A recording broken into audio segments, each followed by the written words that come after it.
Hi everyone, मेरा नाम अभिषेक है और अगर इस प्लेटफॉर्म पे होने वाली डिस्कशन से आपके पर्सपेक्टिव में कुछ ऐड होता है तो कंसीडर करो सब्सक्राइब करना। अफ़गानिस्तान में हम सब देख रहे हैं कि सिचुएशन ख़राब से ख़राब तर होती चली जा रही है और लास्ट टाइम हमने इस पे डिस्कशन की थी एक पाकिस्तानी यूट्यूबर के ओपिनियन के पर्सपेक्टिव में। आज एक famous YouTuber Indian Dhruv Rathee जो उस पर बात कर रहे हैं, उनके ओपिनियन या उनकी बात के पर्सपेक्टिव में इस इशू को देखते हैं। नमस्कार दोस्तों, करीब $2 ट्रिलियन अमेरिका ने खर्च किए अफगान यार नमस्कार दोस्तों, बड़ा सही है इसका। वॉर के ऊपर 20 सालों तक यूएस आर्मी अफगानिस्तान के अंदर। इसका रेफरेंस जानने के लिए ये समझ लो कि इंडिया की इकोनॉमी ऑलमोस्ट 2.7 से 3 बिलियन डॉलर के बीच समवेयर अलोंग दिस लाइन है नॉमिनल जीडीपी में। आज जैसे जैसे यूएस आर्मी अफगानिस्तान छोड़कर जा रही है, वैसे वैसे तालिबान अपना कब्जा जमाए जा रहा है पूरे देश के ऊपर। हालत ये हो गई आज के दिन कि 50% से कम एरिया अफगानिस्तान के अंदर एक्चुअली में अफगानिस्तान की सरकार के कंट्रोल में बचा है। जल्द ही हो सकता है कि अफगानिस्तान की पूरी सरकार गिर जाए तालिबान के हाथ। ये एक बहुत बड़ी क्राइसिस है जिसका असर इंडिया तक पर पड़ता है, क्योंकि इंडिया ज्यादा दूर नहीं है अफगानिस्तान से। लेकिन इस कॉम्प्लेक्स जियोपॉलिटिकल क्राइसिस को टेक्निकली तो बॉर्डर लगता है यार। गहराई से समझने के लिए हमें इतिहास में जाना पड़ेगा। आइए जानते हैं आज के इस वीडियो में। सबसे पहले कुछ शब्द दानिश सिद्दीकी के लिए, एक award winning Indian photo journalist जिनकी तालिबान ने हत्या कर दी अफगानिस्तान। ये सही मायनों में एक सच्चे जर्नलिस्ट थे जो लिटरली अपनी जान को दांव पर लगाकर हमारे सामने सच प्रस्तुत करते थे, कुछ इस तरह से जिस तरह से शायद ही कोई जर्नलिस्ट आज के दिन हिम्मत करेगा। चाहे फार्मर्स प्रोटेस्ट हो, कोरोना क्राइसिस हो या माइग्रेंट क्राइसिस हो, इनकी जो फोटोज थी वो बिल्कुल हिला देने वाली थी। और कट्टरवादियों को कहाँ सच पसंद। अच्छा, काफ़ी लोगों ने ये दानिश सिद्दीकी जिनकी डेथ हो गई है इनके बारे में मतलब इस तरीके से लिखा है कि ये एंटी नेशनल या उस तरीके की कवरेज करते थे या उस चीज़ को करते थे। एज लॉन्ग एज झूठ नहीं बोला जा रहा, अगर इन्फॉर्मेशन जो सरकार के अगेंस्ट भी जा रही है, स्पेशली अगर वो सरकार की जिसे कहते हैं इनएफिशिएंसी को सामने लाती है, तो उसे गलत नहीं माना जा सकता। और दूसरी बात, गलत या सही को एक बार को साइड में रख के भी अगर कोई किसी इंसान की डेथ हो गई है, फॉर एग्जांपल जो कि जर्नलिस्ट था, जो कि राइट अवे ईविल नहीं था, लाइक श्योर शॉट ईविल नहीं था, उसका एक अपना चीज़ों को देखने का नज़रिया था, आपका एक अपना नज़रिया था। तो एक डिसेंट ह्यूमन बीइंग के तौर पे अगर किसी की डेथ हो गई है तो इस तरह की बातें या नेगेटिव चीज़ों को उस वक्त नहीं कहा जाता या कहा जाना डिसेंट नहीं समझा जाता। कुछ एक्सट्रीमिस्ट ने इनकी हत्या कर दी तो कुछ ने इनकी मौत का जश्न मनाया। यही चीज़ मैं उम्मीद करता हूँ इनके काम ने किसी की भी मौत का जश्न मनाने का कोई तुक नहीं बनता। इवन दो आप उस बंदे से 100% अग्री भी करते हो, तो अब वो बंदा ऊपर जा चुका है, ठीक है। अगर फॉर एग्जांपल अगर आप बहुत नेशनलिस्ट हो, ऑफ कोर्स आप हिंदुज़म को बहुत प्रेज़ करते होगे, आप हिंदुज़म से आते होगे। हिंदुज़म भी अपने शत्रु से लड़ने के लिए आपको कहता है, लेकिन उससे नफ़रत करने के लिए नहीं कहता, क्योंकि एंड ऑफ द डे हम सब उसी सेम परमात्मा, हम सब एक आत्मा है, ठीक है। शरीर तो नश्वर है और हम सब आत्मा है, और आत्मा उसी परमात्मा में जाके विलीन हो जाएगी एंड ऑफ द डे। यही बिलीफ सिस्टम है हमारा, ठीक है। वो उसका शरीर तो उसने छोड़ दिया, आत्मा रह गई, वो तो वैसे भी ट्रू परमेश्वर जो है, परमात्मा जो है, उसका पार्ट है। तो अब उससे क्यों नफरत कर रहे हो आप, ये जश्न क्यों मना रहे हो उसके मर जाने का। हाँ, वो कोई ऐसा मास मर्डर टाइप का इंसान होता तब समझ में आता है, लेकिन सिर्फ आइडियोलॉजी के डिफरेंस पे अगर कोई किसी की डेथ हो गई है। मैं आपको एक एग्जांपल दे बताता हूँ। मोदी जी है ना, बीजेपी की सबसे बड़ी फिगर आज के दिन में। अगर कांग्रेस और उनके धुर विरोधी कांग्रेस है, अगर कांग्रेस में किसी की डेथ या उनके साथ कुछ इस तरीके का कोई सीन हो जाता है, तो वो उनको कंडोलेंसेस शेयर करने के लिए जाते हैं। ये होता है डिसेंट ह्यूमैनिटेरियन तरीका बिहेव करने का। इंस्पायर किया होगा सही मायनों में जर्नलिज्म लेने के लिए। अफगानिस्तान की सिचुएशन को ढंग से समझने के लिए दोस्तों हमें कहानी को शुरू से शुरू करना पड़ेगा। क्या आप जानते हैं अफगानिस्तान को कहा जाता है ग्रेवयार्ड ऑफ एम्पायर्स, क्योंकि बहुत से सुपर पावर देश अफगानिस्तान में आ तो जाते हैं लेकिन हमेशा अपनी बेइज्जती कराकर ही वापस लौटते हैं। बेइज्जती करा 19वीं के नहीं सदी भाई, में ब्रिटिश आए थे, ज्यादा बड़ी कुछ करवा के ह्यूमिलिएटिंग डिफीट उन्हें सहनी पड़ी थी। 20वीं सदी में सोवियत यूनियन अफगानिस्तान में आया और वापस चला गया 9 सालों बाद बड़ी एम्बैरेसमेंट के साथ। और 21वीं सदी में यूएसए आया था अफगानिस्तान में और अब वापस जा रहा है अपनी नाक कटवा कर। ऐसा नहीं है कि अफगानिस्तान को पहले कभी कॉन्कर नहीं किया गया, इतिहास में आप पीछे जाओगे तो आपको इसके कई इंस्टेंसेस मिलेंगे। ऐसा नहीं कहा जाता कि अफ़गानिस्तान को कॉन्कर करना मुश्किल है, ऐसा कहा जाता है कि अफ़गानिस्तान को कॉन्कर करना बहुत आसान है लेकिन उसे रन करना उतना ही मुश्किल है। ये जो जिन 3 पावर का आपने बताया, ये तीनों ही पावर ने कॉन्कर कर लिया था टू सम एक्सटेंट। यूएस ने तो पूरी तरीके से कर लिया था, सोवियत्स ने भी ओवर रन कर दिया था पूरी तरीके से, बट वो लोग उन लोगों ने उसको कंटिन्यू नहीं होने दिया, रेजिस्टेंस पुट करते ही रहे। मैसेडोनियन रूलर अलेक्जेंडर ने किया था, अरब्स ने किया था, मंगोल रूलर चंगेज खान ने, मुगल रूलर शाहजहां और औरंगजेब ने भी किया था और सिख राजा रंजीत सिंह ने भी किया था। लेकिन ऐसा माना जाता है कि अफगान वॉरियर्स बड़ा मुश्किल बना देते हैं किसी भी। यार बीच में आप जो हिंदू शाही किंगडम है उसको तो भूल ही गए, जो राजा धर्मपाल और जिसके लास्ट राजा जयपाल, उन लोगों का जो आज के टाइम पे गजनी एक इम्पॉर्टेंट शहर था उनके राज्य में, काबुल उनके राज्य का एक इम्पॉर्टेंट शहर था। तो प्लीज़ लोग जब आपको किसी चीज़ के लिए क्रिटिसाइज करते हैं तो उस चीज़ का ध्यान रखो। फॉरेन रूलर के लिए अफगानिस्तान के एरिया को ऑक्यूपाइड रख, लेकिन हमें इतनी एंशिएंट हिस्ट्री में जाने की जरूरत नहीं। हम शुरुआत करते हैं 1800s के टाइम से। वो समय ज्यादा रेलेवेंट है आज की सिचुएशन से। इस समय में नॉर्थ में एक बड़ा रशियन एम्पायर था और साउथ में ब्रिटिश एम्पायर था। इंडिया था जिसे ब्रिटिश ने ऑक्यूपाई कर रखा था और मिडिल में एक बफर जोन थी जो कि अफगानिस्तान था। अब रशिया और ब्रिटेन दोनों एक दूसरे को शक की नजर से देखते थे। दोनों को डर रहता था कि कहीं दूसरा देश अफगानिस्तान को ऑक्यूपाई कर लेगा तो हमारे लिए प्रॉब्लम्स बढ़ जाएंगे। एक बड़ा फेमस पॉलिटिकल कार्टून था इस चीज को लेकर, जहां पर ब्रिटेन को शेर की तरह दिखाया गया है और रशिया को भालू की तरह दिखाया गया है और बीच में है अफगानिस्तान। शुरुआत में वेस्टर्न कंट्रीज को अफगानिस्तान के बारे में ज्यादा पता नहीं था। एक स्कॉटिश एक्सप्लोरर अलेक्जेंडर बर्नेस जब वहां पर गए और सेफली वापस लौटे, वो एक तरह के हीरो बन गए वेस्टर्न कंट्रीज में। उनकी किताब जो उन्होंने अफगानिस्तान के ऊपर लिखी थी, ट्रैवल्स इनटू बुखारा, वो एक बेस्ट सेलर किताब बन गई। 1838 में बुखारा आज के टाइम पे उज़्बेकिस्तान में है बाय द वे। ब्रिटिश राज बड़ा मोटिवेटेड फील करने लगा कि वो अफगानिस्तान की टेरिटरी पर जाकर भी कब्जा करेंगे। बड़े कॉन्फिडेंट थे ये अपनी विक्ट्री को लेकर, इन्हें पक्का लग रहा था कि ये जीत जाएंगे। उस वक्त अफगानिस्तान में एक राजा हुआ करता था जिसका नाम था एमीर दोस्त मोहम्मद ऑफ द बारकाज़ाई डायनेस्टी। तो ब्रिटिश ने जंग छेड़ी और एमीर दोस्त मोहम्मद को कुर्सी से हटाया और अपने एक पपेट जिसका नाम था शाह सूजा, उसे कुर्सी पर बिठा दी। सूजा नहीं यार, शुजा, शाह शुजा दुर्रानी। अफगानिस्तान में उस वक्त कोई आर्मी नहीं थी, बल्कि हजारों छोटे छोटे आइसोलेटेड गांव थे। हर एक गांव में अपना एक चीफ होता था। वो चीफ जो होता था वो गांव का अपने गांव के लड़कों को ले जाता था लड़ाई करने के लिए एमिर के फेवर में, और एमिर कुछ पैसे देते थे चीफ। अब ये पैसा काफी कम हो गया था एमिर शाह सूजा के अंदर। तो ये जो ट्राइब चीफ्स थे छोटे छोटे गांव के, ये सब यूनाइट हुए चीफ अकबर खान के अंदर, और इन सारे गांव वालों ने मिलकर जंग छेड़ दी ब्रिटिश के खिलाफ। 3 सालों तक ये वॉर चली। ब्रिटिशर्स के पास बड़े एडवांस्ड फायर वेपन्स थे, लेकिन उसके बावजूद भी ब्रिटिश को यहाँ पर एक हार झेलनी पड़ी। शाह सूजा का मर्डर कर दिया गया और दोस्त मोहम्मद को वापस कुर्सी पर बिठा दिया गया। इस लड़ाई को कहा जाता है फर्स्ट एंग्लो अफगान वॉर।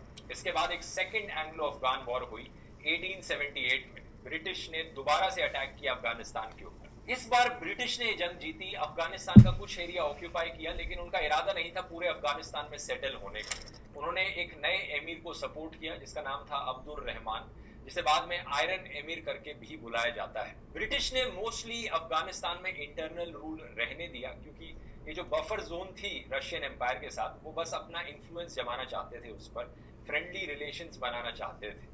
तो स्टेबिलिटी मेंटेन रही अफगानिस्तान के अंदर। 1893 में एक इंटरनेशनल बॉर्डर बनाया गया अफगानिस्तान और ब्रिटिश इंडिया के बीच में, जिसे ड्यूरैंड लाइन करके बुलाया जाता है। 1907 में एक एग्रीमेंट भी हुआ ब्रिटिश और रशियन एम्पायर के बीच में, जहां पर रशिया ने रेकग्नाइज किया कि अफगानिस्तान जो देश है वो ब्रिटिश स्फीयर ऑफ इन्फ्लुएंस के अंडर आता है, और प्रॉमिस किया रशिया ने कि वो अफगानिस्तान से दूर ही रहेगा। इसी समय के अराउंड 1918 में अच्छा, एक चीज़ यहाँ पे शेयर करने वाली बात है, अफ़गानिस्तान एक्चुअल में एक बफर जोन है, लिटरली 4 मेजर एम्पायर के बीच में। ऊपर आ जाता है रशियन एम्पायर, नीचे आ जाता है इंडियन सब कॉन्टिनेंट, लेफ्ट में आ जाता है पर्शिया, और इस तरफ ईस्ट में, लेफ्ट में कह रहा हूँ, वेस्ट में आ जाता है पर्शिया, और ईस्ट में आ जाता है आपका चाइना। तो 4 मेजर मेजर सिविलाइजेशंस का जो कह लो आप, यू नो लाइक एक चौक बन रहा है, 4 बड़ी रोड्स आ रही हैं और उसका एक चौक बन रहा है, वो है। और ऑफ कोर्स सबसे ज़्यादा इन्फ्लुएंस्ड अफ़गानिस्तान साउथ एशिया से ही है। कई मैप्स में अफ़गानिस्तान साउथ एशिया का पार्ट कंसीडर किया जाता है, कई में सेंट्रल एशिया का पार्ट कंसीडर किया जाता है, बट बेसिकली अगर देखा जाए तो मोस्टली वो साउथ एशिया से ही इन्फ्लुएंस्ड है, क्योंकि उसका बाकी दुनिया से जो रूट है वो भी मोस्टली साउथ एशिया से जाता है, उसका कल्चर साउथ एशिया से इन्फ्लुएंस्ड है ज़्यादा। लैंग्वेज साउथ एशिया और पर्शिया दोनों से, ईरान दोनों से इन्फ्लुएंस्ड है। लैंग्वेज इसलिए ईरान से इन्फ्लुएंस्ड है क्योंकि बहुत लंबे समय तक जो पर्शियन एम्पायर्स थे, जितने भी सफ़ाविद्स वगैरह, एंड टुवर्ड्स द एंड सबके अंडर ही वो रहा था। ये एक रीज़न है लैंग्वेज के इन्फ्लुएंस होने का। एक कम्युनिस्ट रेवोल्यूशन होती है रशिया में और लेनिन का राज आता है, बट हिंदी इसका उर्दू में बाद में समझी इन्फ्लुएंस जाती। भी पड़ता है अफगानिस्तान पर, कैसे आगे वीडियो में बताऊंगा। इसके सिर्फ एक साल बाद 1919 में होती है थर्ड एंग्लो अफगान वॉर, जिसे अफगानिस्तान में वॉर ऑफ इंडिपेंडेंस करके बुलाया जाता है, क्योंकि अफगानिस्तान ब्रिटिश के खिलाफ लड़ाई करता है फुल इंडिपेंडेंस पाने के लिए। अभी तक अफगानिस्तान को एक स्टेटस दिया गया था as a British protected state, जहां पर ब्रिटिश अफगानिस्तान के फॉरेन अफेयर्स को कंट्रोल करता था। लेकिन अफगानिस्तान इस लड़ाई के बाद ब्रिटिश से कंप्लीट इंडिपेंडेंस पा लेता है और ब्रिटिश भी रिकॉग्नाइज करती है अफगानिस्तान के इंडिपेंडेंस को। अफगानिस्तान में इस वक्त के राजा एमिर अमन उल्ला खान थे, जिन्होंने ब्रिटिश के खिलाफ ये जंग जीती थी। हमारी काफी इंपॉर्टेंट किरदार हैं आगे। कुछ लोग मानते हैं कि ब्रिटिश ने ये जंग जानबूझकर स्ट्रैटेजिक रीजन से हारी, ताकि जो ड्यूरैंड लाइन है वो एक क्लियर कट बॉर्डर बन जाए ब्रिटिश इंडिया के बीच में और अफगानिस्तान के बीच में। एक्चुअली आज के दिन तक ये ड्यूरैंड लाइन बॉर्डर है अफगानिस्तान और पाकिस्तान के बीच जिसको का। अफगान लोग यहाँ एक छोटी सी एड ब्रेक लेकर मैं आपको बताना चाहूंगा दोस्तों, अगर आपको इस तरह की हिस्ट्री इंटरेस्टिंग लग रही है तो डेफिनेटली चेकआउट कीजिए भारत की प्रसिद्ध लड़ाइयाँ। कुकू एफएम पर एक ऑडियो बुक है इंडिया की ग्रेटेस्ट बैटल्स के बारे में। जो लोग नहीं जानते, कुकू एफएम एक बढ़िया ऑडियो लर्निंग का प्लेटफॉर्म है जहां पर आपको बुक समरीज, बायोग्राफीज और ऑडियो बुक सुनने को मिलती है। ऑडियो मुझे एक पर्सनली बेटर फॉर्मेट लगता है रीडिंग के कंपैरिजन में, क्योंकि काम करते वक्त, जिम करते वक्त आप सुन सकते हैं इन ऑडियो बुक्स। इस प्लेटफॉर्म का नॉर्मली प्राइस है 399 रुपीज पर ईयर, लेकिन क्योंकि इस वीडियो को स्पॉन्सर किया है कुकू एफएम ने, तो आप लोगों के लिए एक स्पेशल डिस्काउंट है। अगर आप कूपन थ्रू 20 इस्तेमाल करेंगे आपको 20% ऑफ मिलेगा, यानी आपके लिए ओवरऑल कॉस्ट आएगी 319 रुपीज पर ईयर, जो कि ₹1 पर दिन से भी कम की कॉस्ट। यार मुझे लगता है ये सारे जेस्चर करता है, नमस्कार दोस्तों, जो ये करता है वो ये जानबूझ के मजे लेने के लिए करता है, इसको पता है। बहुत ही सस्ता प्राइस है इसका, जरूर चेकआउट करिए, लिंक नीचे डिस्क्रिप्शन में मिल जाएगा। बहुत सी ऐसी बढ़िया ऑडियो बुक्स और बायोग्राफीज इस प्लेटफॉर्म पे अवेलेबल है। आप शायद पूछोगे कि इन सारी एंग्लो अफगान वॉर्स का आज के अफगानिस्तान और तालिबान से क्या रिलेशन है दोस्तों। जो पहले इन्वेजन्स हुए अफगानिस्तान में ब्रिटिश के द्वारा, और बाद में अभी जो अमेरिका के द्वारा किए गए इन्वेजन्स, और रिसेंटली सोवियत यूनियन के द्वारा भी किया गया था, इन सब में जो कॉजेज और कंसर्न्स थे वो काफी सिमिलर रहे हैं। सिमिलर एक्सक्यूजेस दिए हैं इन सुपर पावर्स ने कि वो क्यों इन्वेड कर रहे हैं अफगानिस्तान। बेसिक एक्सक्यूज ये दिया जाता है कि ये लोग जो वहां पर रहते हैं, ये जंगली लोग हैं, हम सिविलाइज्ड लोग वहां पर आएंगे, इन्हें सिखाएंगे कि किस तरह से रहना चाहिए, जिंदगी जीनी चाहिए, किस तरह से गवर्नेंस करनी चाहिए। इन सारी सुपर पावर कंट्रीज का, अपने जमाने की सुपर पावर कंट्रीज का कहीं ना कहीं अपना सेल्फिश इंटरेस्ट और जियोपॉलिटिकल रीजन रहा है अफगानिस्तान को इन्वेड करने के पीछे। अपनी कहानी में आगे बढ़ते हैं। अमन उल्ला खान जो थे, ये बहुत ही लिबरल और प्रोग्रेसिव आदमी थे। 1926 में इन्होंने अफगानिस्तान को एक कॉन्स्टिट्यूशनल मोनार्की बना दिया। ये एक राजा कहलाए जाने लगे और अफगानिस्तान बन गया किंगडम ऑफ अफगानिस्तान। मैं इन्हें लिबरल और प्रोग्रेसिव क्यों कह रहा हूँ, क्योंकि इन्होंने अपनी डायनेस्टी का एक बड़ा ट्रेडिशन तोड़ा, एक औरत से शादी करके। इनसे पहले जितने भी लोग आए थे सब मल्टीपल औरतों से शादियां करते थे, इन्होंने सिर्फ एक औरत से शादी करी जिनसे प्यार करते थे, एक लव मैरिज थी। इनकी वाइफ थी सुराया तर्जी, जिन्हें क्वीन का दर्जा दिया गया 1926 में, और ये औरतों के लिए अफगानिस्तान में एक नई तरह की रेवोल्यूशन लाई। इन राजा रानी ने मिलकर पॉलीगैमी के अगेंस्ट कैंपेनिंग करी, लड़कियों के लिए स्कूल्स खुलवाए, इक्वल राइट्स फॉर वुमेन की डिमांड करी, औरतों को राइट दिलवाया डिवोर्स करने का, और साथ ही साथ सेक्युलर कोड्स और सेक्युलर एजुकेशन को भी पुश किया। जो स्ट्रिक्ट ड्रेस कोड्स होते थे औरतों के लिए अफगानिस्तान में, उन्हें भी हटाया गया। इनफैक्ट सोराया ने एक पब्लिक स्पीच देते वक्त जनता के सामने अपने हिजाब को फाड़ दिया, ये कहते हुए कि इस्लाम में कहीं नहीं लिखा कि औरतों को अपनी पूरी बॉडीज को कवर करना चाहिए, तो किसी भी स्पेशल टाइप की कवरिंग की कोई जरूरत नहीं है। लेकिन जैसा मैंने आपको राजा राममोहन रॉय वाले एपिसोड में बताया था दोस्तों, जब भी ऐसा कोई सोशल रिफॉर्म लाने की कोशिश करी जाती है किसी के द्वारा, ये सारे धर्म के जो कट्टरवादी लोग होते हैं तलवार लेकर खड़े हो जाते हैं। राजा राममोहन रॉय ने जब सती एबॉलिश करने की कोशिश करी थी, उनके खिलाफ धर्म के ठेकेदार खड़े हो गए थे। तो ऐसा ही अफगानिस्तान में भी हुआ। ये धर्म के ठेकेदारों ने कहा कि इस्लाम खतरे में है। 1923 में राजा के खिलाफ एक रेबेलियन हुई, 1924 में एक और रेबेलियन हुई। दोनों रेबेलियंस को क्रश कर दिया गया, लेकिन 1929 में फाइनली रेबेलियन सक्सेसफुल हुई। जो ये राजा और रानी थे, ये दोनों भाग गए ब्रिटिश इंडिया में। उस वक्त इंडिया अभी भी ब्रिटिश राज के अंडर था। 1929 में बॉम्बे में इनकी एक नई बेटी पैदा हुई। इन्होंने अपनी बेटी का नाम इंडिया रखा। प्रिंसेस इंडिया आज के दिन 92 इयर्स की है। इंडिया के बाद ये रोम चले गए थे रहने के लिए, और आज के दिन तक प्रिंसेस इंडिया रोम में ही रहती हैं। कुछ लोगों का मानना है कि ब्रिटिश इतनी खुश नहीं थी अफगानिस्तान को इतना प्रॉस्पर करते हुए देख, तो उन्होंने सीक्रेटली जो रानी की मॉफ्ड फोटोज थी उन्हें सर्कुलेट किया था जनता को भड़काने के लिए अमन उल्लाह और सोराया के खिलाफ। लेकिन जिस एक्सट्रीमिस्ट ने जगह ली अमन उल्लाह की, उसे भी ओवरथ्रो कर दिया गया 1 साल के अंदर ही। ब्रिटिश ने इसमें मदद भी करी। पहले नादिर शाह बने नए राजा अफगानिस्तान के, और 1933 में उनके बेटे जाहिर शाह बने देश के नए राजा। अगले 40 साल के लिए 40 साल तक इन्होंने जबरदस्त मॉडर्नाइजेशन करी अफगानिस्तान में, फॉरेन रिलेशंस भी एस्टैब्लिश किए बाकी देशों के साथ।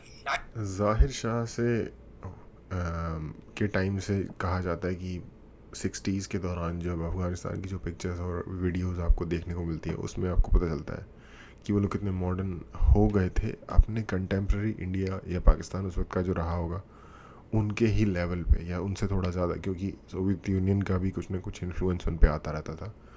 तो काइंड ऑफ जो प्रॉपर ड्रेसेस वगैरह वुमेन की या लोगों की, या इंफ्रास्ट्रक्चर, रोड्स, यूनिवर्सिटीज़ देख के ऐसा लगता है कि नॉर्मल कंट्री हो गई थी उस टाइम पे अफगानिस्तान। 1947 में जब इंडिया और पाकिस्तान को आज़ादी मिली ब्रिटिश से, जो ड्यूरैंड लाइन थी पाकिस्तान और अफगानिस्तान के बीच में, उसे परमानेंट बॉर्डर बना दिया गया। अफगानिस्तान इससे खुश नहीं था। अफगानिस्तान को और भी एरिया चाहिए था पाकिस्तान के अंदर, और इसके पीछे रीजन ये था कि मेजॉरिटी अफगानिस्तान में जो लोग हैं, एथनिसिटी है उनकी पश्तून्स 38% के अराउंड है, और पाकिस्तान के खैबर पख्तूनवा डिस्ट्रिक्ट में जो लोग रहते हैं वहां पर भी एक इक्वल नंबर ऑफ पश्तून्स देखने को मिलते हैं। इसी रीजन से अफगानिस्तान ने पाकिस्तान के अंदर सेपरेटिस्ट मूवमेंट्स को सपोर्ट किया। स्पेशली इनके राजा जाहिर शाह के जो प्राइम मिनिस्टर थे दाऊद खान, उन्होंने इस चीज को ज्यादा सपोर्ट किया था। दाऊद खान जाहिर शाह के एक्चुअली में कजन थे, लेकिन इस रीजन की वजह से पाकिस्तान ने अपने बॉर्डर्स बंद कर दिए अफगानिस्तान के साथ, जिसकी वजह से दोनों के बीच में ट्रेड बंद हो गई। तो जाहिर शाह ने अपने प्राइम मिनिस्टर दाऊद खान को रिजाइन करवा दिया 1963 में। 1964 में एक नया कॉन्स्टिट्यूशन लाया गया जिसमें कहा गया कि अब पार्लियामेंट्री इलेक्शंस हो सकते हैं अपने प्राइम मिनिस्टर को इलेक्ट करने के लिए अफगानिस्तान में, जो कि 1965 में हुए भी। लेकिन रूल ये रखा गया कि रॉयल फैमिली के मेंबर्स पॉलिटिकल ऑफिसेस की कोई भी पोस्ट को होल्ड नहीं कर सकते। पर्पस ये था इसके पीछे कि दाऊद खान को ऑप्शन ना मिल पाए प्राइम मिनिस्टर बनने का दोबारा से। इन इलेक्शंस में औरतें भी वोट कर सकती थी और इनफैक्ट खुद से इलेक्शंस कंटेस्ट भी कर सकती थी। इसी टाइम के अराउंड 2 तरह की आइडियोलॉजीज देखने को मिली अफगानिस्तान में, स्पेशली यूनिवर्सिटी लेवल पर। एक आइडियोलॉजी थी कम्युनिस्ट्स की अंडर द पीडीपीए पार्टी, और दूसरी आइडियोलॉजी थी इस्लामिस्ट्स की। इन आइडियोलॉजीज की क्या रेलेवेंस है ये आपको आगे देखने को मिलेगा। 1973 में जाहिर शाह फॉरेन ट्रिप पर बाहर गए हुए थे देश से। दाऊद खान ने आर्मी का सपोर्ट लेकर और अपने कम्युनिस्ट और लेफ्टिस्ट दोस्तों का सपोर्ट लेकर एक कू किया, एक ब्लडलेस कू, तख्ता पलट कर दिया। आर्मी के द्वारा पूरे देश पर कंट्रोल लेने के बाद दाऊद खान ने अपने आप को राजा नहीं कहा, बल्कि इन्होंने कहा कि अब मैं प्रेसिडेंट हूं अफगानिस्तान का। अफगानिस्तान को एक रिपब्लिक देश बना दिया। ऊपर ऊपर से देखकर लगेगा कि ये एक अच्छी स्टेप थी, क्योंकि पहले देश एक कॉन्स्टिट्यूशनल मोनार्की था, अब एक रिपब्लिक बन गया, लेकिन रियलिटी में बिल्कुल दाऊद ने पार्लियामेंट और जुडिशरी को बेसिकली डिसबैंड कर दिया, एक अनस्टेबल डिक्टेटर कर का दिया है। शासन बनाया। जाहिर शाह जो उस वक्त देश से बाहर थे, उनके पास कोई ऑप्शन नहीं था इस चीज को एक्सेप्ट करने के अलावा, वो एग्जाइल में चले गए इटली में। इसके बाद एक डिक्टेटरशिप होने के बावजूद दाऊद खान कुछ बढ़िया सोशल और इकोनॉमिक रिफॉर्म्स लाए अफगानिस्तान में। इन्होंने सारे बैंक्स को नेशनलाइज कर दिया, और शायद आपको यकीन करना मुश्किल हो, लेकिन 1960s और 1970s के टाइम में अफगानिस्तान कुछ ऐसा दिखता था। बड़ी ही पीसफुल जगह थी ये। इनफैक्ट हिप्पी ट्रेल का ये एक की डेस्टिनेशन था। हिप्पी ट्रेल बेसिकली एक ऑल्टरनेटिव टूरिज्म की मूवमेंट थी जो वेस्टर्न कंट्रीज में चल रही थी। यूरोपियंस और अमेरिकन ईरान आते थे, अफगानिस्तान आते थे, और उस रूट से इंडिया तक ट्रैवल करते थे। ये बड़े सस्ते में और लंबे पीरियड्स तक ट्रैवलिंग करते थे, नोमैड्स की तरह, बिना किसी होटल रिजर्वेशन के अपने खुद के हैंड बिल्ट टेंट्स में रहते थे, लोकल पॉपुलेशन के साथ इंटरैक्ट करते थे, और लोकल अफगानी लोग भी काफी फ्रेंडली थे इन लोगों के साथ। तो इस वक्त के अराउंड अफगानिस्तान एक रिलेटिवली पीसफुल और पॉपुलर टूरिस्ट डेस्टिनेशन थी। आज के देखो, हम अक्सर सुनते हैं कि चेंज चाहिए। हर नया नेता आता है वो ये कहते हुए आता है कि हम चेंज लाएंगे। पर चेंज, पहली बात तो चेंज लाना इतना मुश्किल काम नहीं है, चेंज आ जाएगा, पर पॉजिटिव चेंज लाना ऑलमोस्ट नेक्स्ट टू इम्पॉसिबल होता है। ठीक है, किसी भी कंट्री या समाज में अगर आप इतनी जल्दी इतने बड़े चेंजेस करोगे तो इनिशियली चाहे वो देखने में अच्छा भी लगे, लेकिन वो पूरे के पूरे स्ट्रक्चर को इनस्टेबल कर देता है जो कि ऑलरेडी इन प्लेस है। किसी भी स्ट्रक्चर में कोई भी सिचुएशन अगर किसी कंट्री की है तो आप ये समझ लो, चाहे वो बुरे हाल भी हो उस कंट्री के, बहुत सारे लोगों के फ़ायदे लगे होते हैं, बहुत सारे लोगों की इनकम सेट हुई होती है, बहुत सारे लोगों की लाइफ सेट हुई होती है। अब कोई बाहर का फैक्टर आता है, उस सारी चीज़ों को चेंज कर देता है। ठीक है, बहुत तेज़ी से। क्या होगा, जिन लोगों के फ़ायदे लगे हुए थे, जिन लोगों के पैसे आ रहे थे, जुगाड़ लगे हुए थे जिन लोगों के, उनके जुगाड़ टूट जाएंगे, वो लोग अनहैप्पी हो जाएंगे। और जनरली वो लोग काफ़ी पावरफुल हैं, क्योंकि तभी तो उन्होंने अपने जुगाड़ सेट किए हुए हैं सिस्टम के अंदर। उससे क्या होगा, वो लोग इस नए चेंज वाले सिस्टम को अप्रूव नहीं करेंगे और डिस्टेबलाइजेशन को पुश करेंगे। ये होता है इंटरनल मैकेनिज्म इस तरीके की सिचुएशंस का। दूसरी चीज़ जो शायद ध्रुव ने भी मिस कर दी और मुझे भी शायद पहले बोलनी चाहिए थी, ध्रुव ने सही बोला, ये जो पहले एंग्लो वॉर्स हुई और फिर रशियन इन्वेजन हुई और जो अमेरिकन हुई, कोई भी एक वॉर जो 100 साल पहले भी हुई होती है ना, उसके असर 100 साल, 150 साल या 200 साल बाद तक भी होते रहते हैं कंटिन्यूअसली। फॉर एग्जांपल, मान लो किसी एक वॉर की वजह से किसी कंट्री की काफ़ी one of the main industry destroy हो जाती है। उस सेम इंडस्ट्री को हो सकता है 200 साल लग जाए रिवाइव होते होते। और अगर वही वॉर कंटिन्यूअसली चलते रहे तो लोगों का माइंडसेट, लोगों की सोच, रहन सहन, हर कुछ बदल जाएगा। इंडस्ट्रियाँ जो ऑलरेडी एस्टैब्लिश्ड हैं तबाह हो जाएंगी।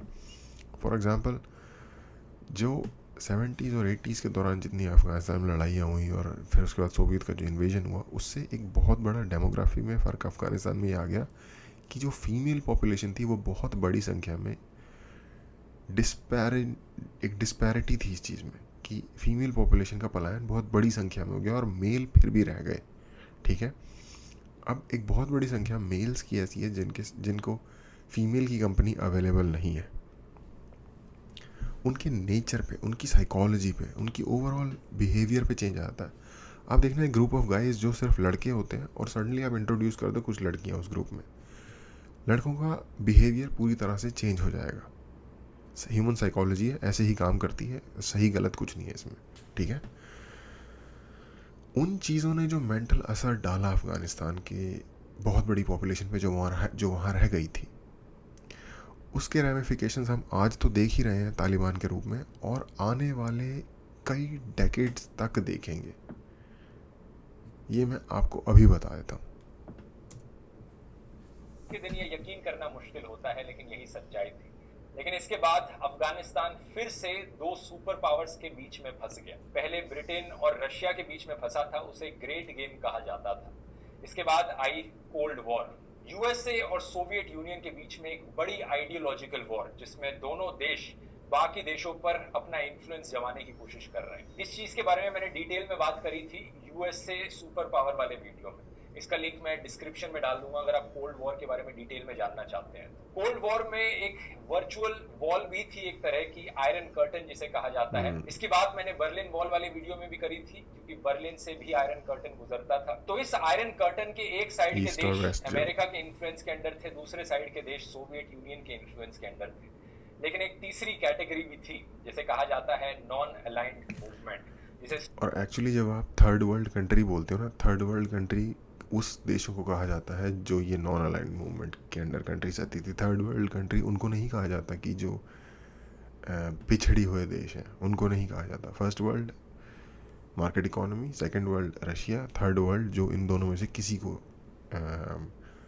बिलोंग नहीं करता है, नॉन अलाइंड है। ये सही डेफिनेशन है इन टर्म्स की। स्टार्ट किया गया था हमारे प्रधानमंत्री जवाहरलाल नेहरू के द्वारा। इसका मतलब बेसिकली ये था कि ना तो हम यूएसए के इन्फ्लुएंस के अंडर आएंगे पूरी तरह से, ना ही सोवियत यूनियन के।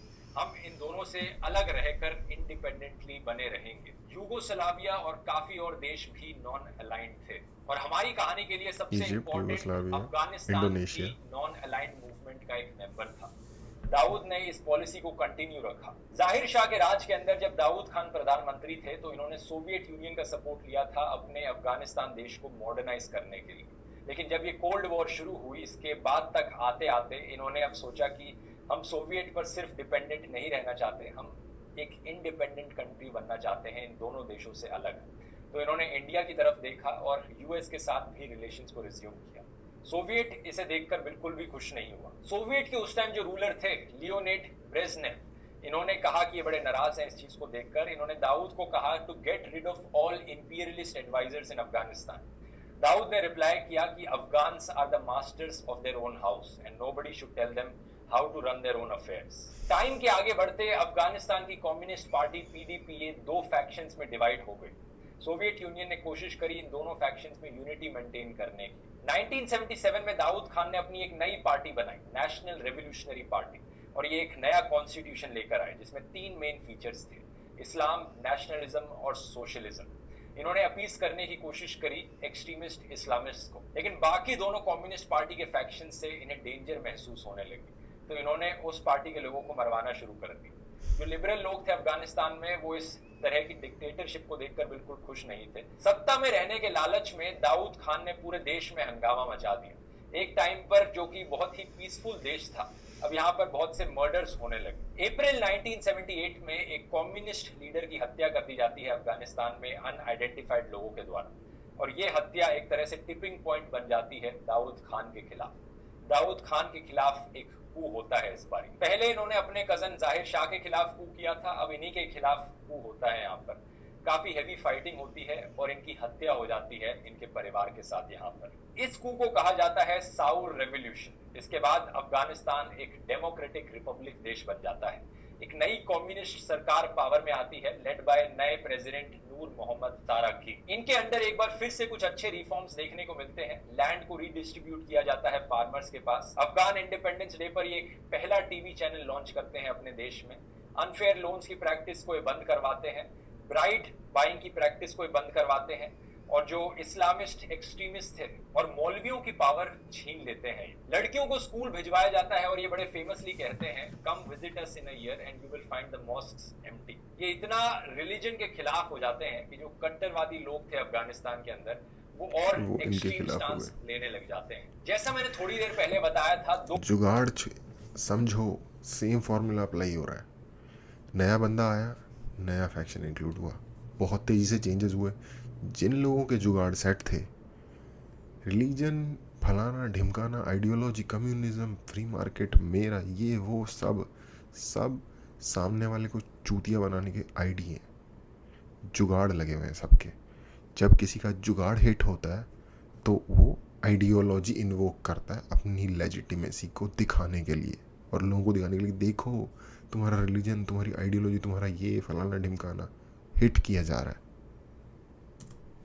दो मेन पॉलिटिकल पार्टीज थी अफगानिस्तान में जब से इनका पार्लियामेंट्री इलेक्शन सिस्टम शुरू हुआ, एक इस्लामिस्ट और एक कम्युनिस्ट। अब जो इस्लामिस्ट लोग थे वो इन सारे मेजर्स से तंग आकर इतने एक्सट्रीम बन गए कि उन्होंने सिविल वॉर डिक्लेयर कर दी कम्युनिस्ट के खिलाफ। और पीडीपीए में तो वैसे ही बंटवारा हो गया था, दो अलग अलग फैक्शंस में बट गए थे इनके कम्युनिस्ट, तो वहां से भी कमजोर हो गए कम्युनिस्ट। इसी जंग के चलते नूर मोहम्मद तरिक्की का असैसिनेशन हो जाता है 1979। सोवियत यूनियन को भी एक एक्सक्यूज मिल जाता है अफगानिस्तान के अंदर इन्वेट करने के लिए। वो अपनी कम्युनिस्ट आइडियोलॉजी को प्रोटेक्ट करना चाहते हैं। देखते हैं कम्युनिस्ट पार्टीज खतरे में है अफगानिस्तान में, उन्हें प्रोटेक्ट करने के लिए वो पूरी कोशिश करेंगे। अफगानिस्तान। अच्छा, बाय द वे जो मैप इसमें दिखाया हुआ है वीडियो में, सोवियत यूनियन का वो रेड वाला इस कॉर्नर पे, वो रशिया का मैप है, सोवियत यूनियन का मैप नहीं है। सोवियत यूनियन जो था वो अफ़गानिस्तान के बॉर्डर पे आता था, क्योंकि अफ़गानिस्तान के नॉर्थ में 3 कंट्रीज़ हैं, तुर्कमेनिस्तान, उज़्बेकिस्तान, ताजिकिस्तान। ये तीनों ही कंट्रीज़ सोवियत यूनियन का पार्ट थी। में वो घुसते हैं मुजाहिदीन के खिलाफ जंग छेड़ने के लिए। दूसरी तरफ अब अमेरिका को दिखता है कि कैसे सोवियत यूनियन अपना इन्फ्लुएंस जमाने की कोशिश कर रहा है अफगानिस्तान के ऊपर। एक और देश जो शायद अमेरिका खो सकता है सोवियत यूनियन के हाथों कोल्ड वॉर में, तो अमेरिका कैसे पीछे रह जाए? कौन सी वहां पर ऑपोजिंग आइडियोलॉजी है, उसे फंडिंग करी जाए, उसे सपोर्ट किया जाए ताकि अमेरिका अपना इन्फ्लुएंस जमा पाए अफगानिस्तान। तो उस वक्त कम्युनिस्ट के खिलाफ ऑपोजिंग आइडियोलॉजी थी इस्लामिस्ट और मुजाहिदीन की। अमेरिका इन्हें फंडिंग देता है, इन्हें पीछे से सपोर्ट करता है। अब इन सब के बीच तालिबान का कहां जन्म होता है, ओसामा बिन कहां से निकल कर आता है, और कैसे अमेरिका की इन्वॉल्वमेंट अफगानिस्तान में और बढ़ती चली जाती है अगले 20 सालों के लिए, इसकी बात करते हैं दोस्तों नेक्स्ट एपिसोड में, क्योंकि आज के लिए बहुत सारी इंफॉर्मेशन हो गई है मुझे लगता है। इस कहानी को यहीं से ही कंटिन्यू करके मैं नेक्स्ट एपिसोड में तालिबान पर फोकस करना चाहूंगा। उम्मीद करता हूं वीडियो आपको इन्फॉर्मेटिव लगा होगा। नीचे कमेंट्स में लिखकर बताइए कैसा लगा। मिलते हैं फिर अगले वीडियो में। बहुत बहुत धन्यवाद।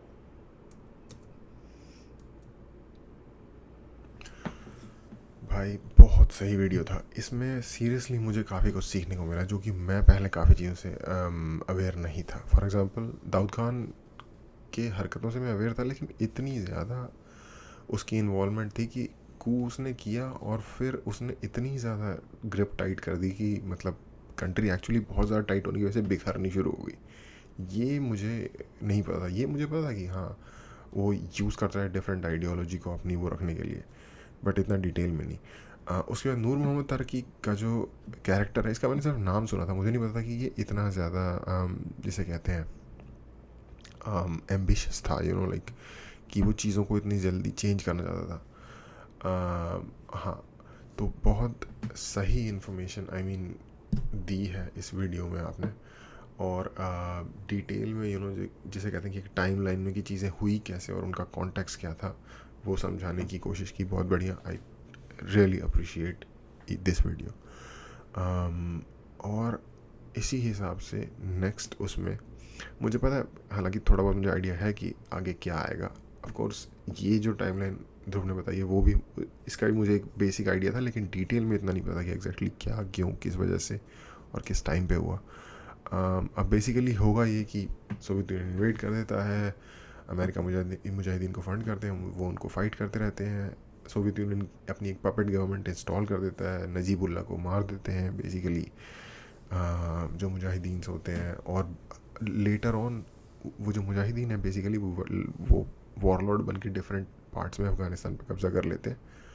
और फाइनली जो एक तीसरा नया ग्रुप निकल के आता है तालिबान, जो कि एक्चुअली वो रिफ्यूजीज़ थे जो कि सोवियत यूनियन के इन्वेजन की वजह से पाकिस्तान चले गए थे और फिर वहाँ के मदरसों से पढ़ के वापस अफ़गानिस्तान आए थे यंग एज में। एज अ बच्चे वो रिफ्यूजी बन गए थे और फिर वही लोग वापस रिटर्न ट्रेन होके मदरसों में रिलीजियसली भी और मतलब आर्म्स लड़ने के लिए ट्रेन होके भी वो फिर तालिबान बनते हैं। और वो फिर मेजॉरिटी वॉरलॉर्ड्स के एरिया रिकवर कर लेते हैं, starting from Kandahar under the name of Mullah Omar the guy, जिसको रेडियो मुल्ला भी कहते हैं, तो कहते थे।